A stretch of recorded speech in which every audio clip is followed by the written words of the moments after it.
This is a capture from a 2007 Ford F-150 8-cylinder engine. The vehicle is not running right after a cylinder head replacement, and it is suspected that the timing is off. The CKP sensor is VRS style, and so is the CMP sensor that is located on bank 1 camshaft.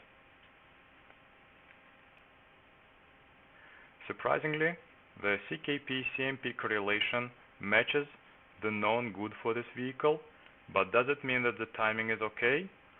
Well, this capture has a secret, and to uncover it, we will need to dig deeper. What we really need is very accurate values for the speed of the crankshaft, and thus what we are going to do is export the Picoscope file into a CSV format, open it in a technical computing software such as MATLAB or Octave, and process it there. Okay, let's begin. I already exported the file into a CSV format and opened it in Octave. Also assigned all the appropriate variables. So let's now plot the CKP trace. Here as we have a cranking time, engine is idling, all until it is shut down.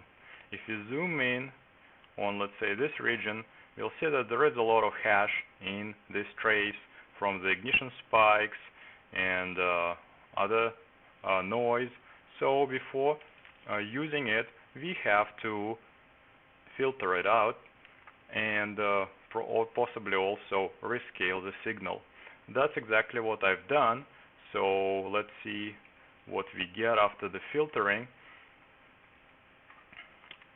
We will have a nice looking signal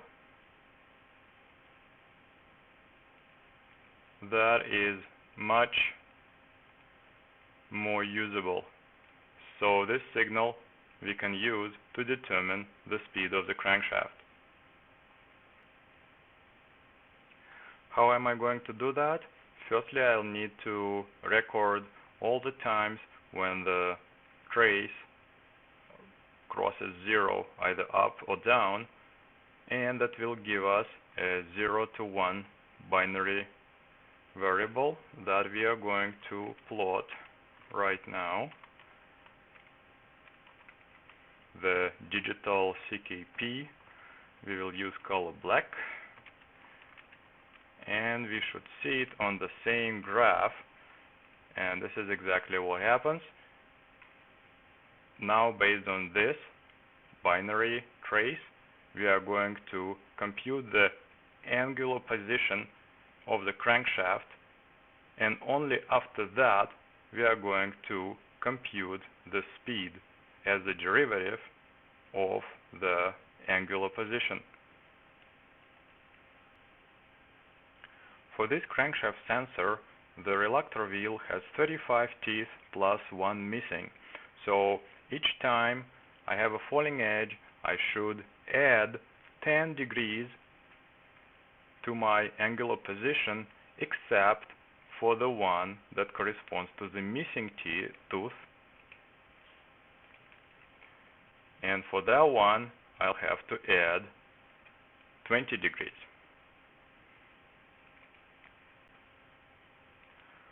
However, these angular positions are not going to be precise, and in fact, there will be substantial noise. If I try to compute the speed based on those positions, it's going to be very jerky with the speed jumping up and down.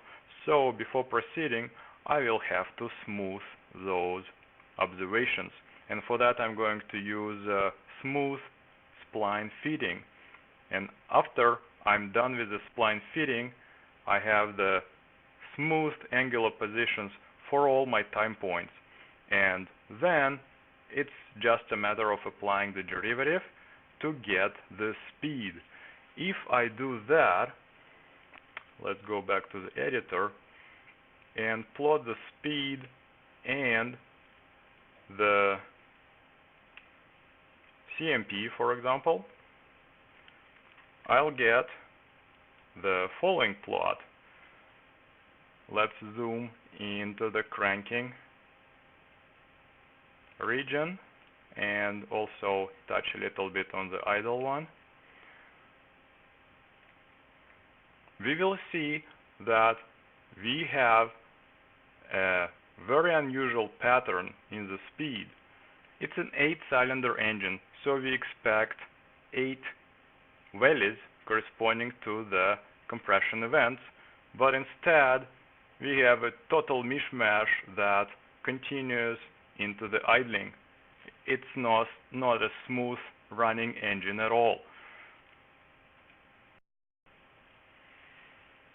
Okay, let's proceed further, and this is something that we wouldn't be able to do with Picoscope because the crankshaft speed is changing so wildly.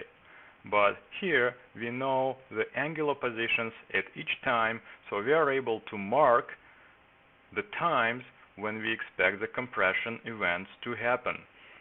Because it's an 8-cylinder engine, so in 720 degrees of rotation there should be 8 compression events. They should be spread 90 degrees apart. So let's just do this marking and we get the following picture. Some of the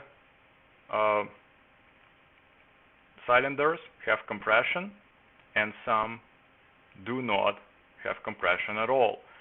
And so let's take a look which ones have compression. 1, 2, 3, 4 have compression, and 5, 6, 7, 8 do not. Is there a pattern? Yes. 1, 2, 3, 4 are good. 5, 6, 7, 8 are not. It looks like bank 1 is fine, and bank 2 is in a bad way. So it's time to get out the wrenches and figure out what went wrong during the cylinder head replacement. But for us, returning back to the capture, the question is it good or bad? And you know, on the one hand, it's a good CKP-CMP correlation because the falling edge of the CMP falls exactly where it should. But on the other hand, if we dig deeper, this capture shows that there is no compression on bank 2 cylinders. And this is the secret that is hidden in this CKP waveform.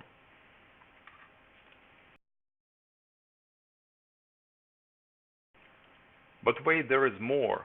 Because I have the angular position at each time moment, I can plot really cool graphs that the Picoscope cannot.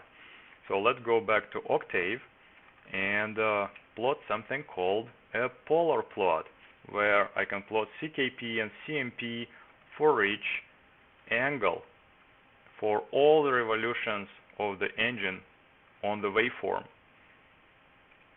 So this is how it looks like, and we see that all CMP traces, no matter whether the engine speed is cranking or idling, or even after the shutdown slowing down, they all cross at the same angle, confirming that the timing of the camshaft doesn't change throughout this waveform. But if we had, let's say, variable valve timing kicking in for other engines, then we would see the 0 crosses in different places, confirming that the timing of the camshaft changed. Okay, but now why don't we take a look at the 3D plot? So just like this polar plot, but also we can put the time on a z-axis. So let's do just that for the cranking time plus a few revolutions during idling. So we are getting this plot that is just like the polar plot that we've seen before, but we can see each revolution separately on a z-axis. So here we see how the engine is cranking, the speed increases until it starts, and we see that the CMP falling edge happens only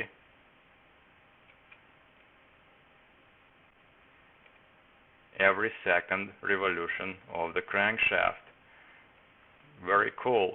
If we look at this plot from above, we are going to see the two-dimensional polar plot as before, also confirming that the timing of the engine didn't change from cranking to idling.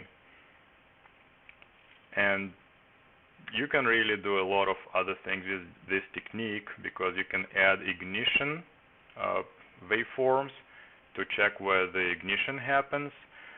You can even add in-cylinder captures and confirm that they do not change over time.